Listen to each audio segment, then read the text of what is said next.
Salut à tous, bienvenue dans cette nouvelle vidéo. Enfin, on avance un petit peu dans le mercato. Comme vous le savez, un mercato très calme à l'heure où on parle. Nous sommes le 9 juillet 2024, toujours pas de droit TV pour la Ligue 1. Il y a des clubs qui pourraient déposer le bilan, plus de la moitié. On pourrait commencer le championnat sans diffuseur. Ce serait complètement historique dans l'histoire du football français.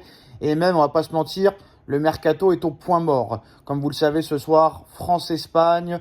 La France, l'équipe de France a possibilité de marquer son histoire en faisant une nouvelle finale d'Euro et une nouvelle finale de compétition internationale. Ça risque d'être très compliqué, très dur face aux Espagnols, mais on y croit ce soir. Je pense que la France va se qualifier. Mais on va parler du mercato parisien. Enfin, ça bouge du côté parisien. Alors, le Paris Saint-Germain va augmenter son offre pour Joao Neves. Joao Neves, international portugais, qu'on n'a presque pas vu à l'Euro 2024. Il a seulement joué le 3e match du Portugal face à la Géorgie et ça s'est très mal passé vu que la Géorgie s'est imposée 2-0 face au Portugal. Joao Neves a été inexistant. Sur ce que j'ai vu sur ce 3e match, il n'a rien fait. Pareil lors du match de Benfica contre Marseille en quart de finale d'Europa League, que ce soit à l'aller comme au retour, il a été nullissime, mais le Paris Saint-Germain en fait sa priorité. En tant que supporter, je dirais qu'il y a beaucoup mieux à faire, surtout moins cher. Joao Neves, 20 ans, n'a strictement rien montré au haut niveau, 0 match référence en Ligue des Champions, 0 match référence avec le Portugal. À un moment donné, c'est dramatique. Sauf problème, c'est que peut-être que ce joueur-là n'est pas si mauvais que ça, vu que Manchester City, le Manchester City de Guardiola, serait aussi très intéressé par Joao Neves et voudrait aussi entrer dans la course, même si le Paris Saint-Germain a de l'avance sur ce dossier. Sauf problème, c'est que Benfica ne veut rien savoir et veut que Neves soit vendu le prix de sa clause libératoire, c'est-à-dire 120 millions d'euros. Il est bien évidemment hors de question pour les clubs de dépenser 120 millions d'euros pour un joueur qui n'a strictement rien prouvé et démontré au haut niveau. D'ailleurs, Manchester United avait fait une offre de 70 millions d'euros il y a quelques jours ou quelques semaines. Ça a été refusé par le Benfica Lisbonne. Donc maintenant, apparemment, le Paris Saint-Germain et City sont prêts à balancer 80 millions d'euros. 80 millions d'euros, c'est encore trop cher, même pour un joueur de 21 ans. Pour moi, honnêtement, Joao Neves, si vraiment le Paris Saint-Germain le veut, pour moi, ça ne vaut pas plus de 60 millions d'euros. Et encore, je suis gentil, très clairement, sur ce qu'il a démontré, même en Europa League. Il n'a pas un match référence en Europa League. Le mec a été complètement nul contre Marseille. Marseille qui a fini quand même 8e de la dernière Ligue 1. Donc à un moment donné, non. Le mec qui t'aurait fait 2-3 matchs masterclass en Ligue des Champions, je t'aurais dit pourquoi pas. Il a peut-être quelque chose dans les pieds. Mais moi, sur ce que j'ai vu, moi, on le compare à Marco Verratti. Je suis désolé de le dire. J'ai jamais été un grand fan de Marco Verratti. Mais Marco Verratti, au même âge que Joao Neves, était 2 milliards de fois plus fort que Joao Neves. Mais 1 milliard de fois plus fort. Et là, on vient de comparer Joao Neves à Marco Verratti. Non, non, c'est pas possible. Au même âge, Marco Verratti était beaucoup plus fort. Donc moi, 80 millions pour Joao Neves, je dis non. Malheureusement, nous ne sommes pas les dirigeants du Paris Saint-Germain. On n'est pas Luis Campos, on n'est pas Nasser Al-Khelaifi, on n'est pas le prince du Qatar, on n'est pas Luis Enrique. Donc malheureusement, c'est pas nous qui décidons. Mais bon, pour moi, 80 millions pour Joao Neves, ça paraît très cher. Et les postos, c'est l'information de la journée, de la matinée, du midi, comme vous voulez. Le Paris Saint-Germain vient d'attirer un nouveau joueur de la Juventus de Turin qui a été prêté à la Roma, Dean Ojun. Alors, je ne connais pas ce joueur. Il appartient à la Juventus de Turin. Il a été prêté par la Juve à l'AS Roma.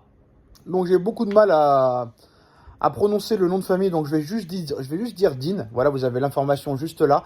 Le Paris Saint-Germain se serait mis d'accord avec la Juventus de Turin pour un transfert à 20 millions d'euros, sachant que Lenny Yoro devrait signer au Real Madrid normalement dans les prochaines semaines. Quoi qu'il en soit, Lenny Yoro ne voulait pas venir au Paris Saint-Germain, donc c'est pas une question d'argent. Vu que voilà, le Paris Saint-Germain aurait fait une offre entre 40 et 50 millions d'euros, sauf que Lenny Yoro aurait dit non merci. Bah nous aussi on te dit non merci. Alors ça, c'est pas mal que le Paris Saint-Germain n'ait pas insisté sur un joueur qui ne voulait pas venir. Parce qu'à l'époque, quand même, faut pas oublier, et il faut noter et préciser que le Paris Saint-Germain insistait souvent à acheter des joueurs très très chers, et en plus de ça, qui ne voulaient pas venir ou qui faisaient du Paris Saint-Germain leur deuxième ou troisième choix. Donc là, le Paris Saint-Germain, voilà, je dis pas que tout est réglé, mais il commence à avoir un petit peu de fierté, un petit peu de dignité, sachant que le mec ne voulait pas venir et a dit non merci. Bah, le Paris Saint-Germain a laissé tomber et a été sur ce joueur, Dean Ojoun, ou je sais plus comment il s'appelle. Voilà, je ne le connais pas, on va pas se mentir, je ne le connais pas. Tout ce que je sais, les seules informations que j'ai, c'est qu'il est très très grand, très très jeune, 1m95, 19 ans, appartenant à la Juventus de Turin. Il a été prêté à la Roma, saison assez moyenne apparemment, mais un potentiel, international espagnol espoir. Maintenant, la question qu'il faut se poser, pourquoi la Juventus ne veut pas le garder? Est-ce que ce joueur-là a un réel potentiel? Je ne sais pas. On a quand même vu le potentiel de Lenny Yoro lors de la saison 2022-2023, plutôt 2023-2024, excusez-moi. Lille a fait une très grosse saison, quatrième quand même de Ligue 1, potentiellement qualifié en Ligue des Champions s'il passe le tour préliminaire. Il a fait quand même de très gros matchs, quand même un quart de finale de conférence Europa League, aux portes des demi-finales, battu au tir au but. Donc, je ne sais pas. Après 20 millions d'euros, tu prends pas énormément de risques.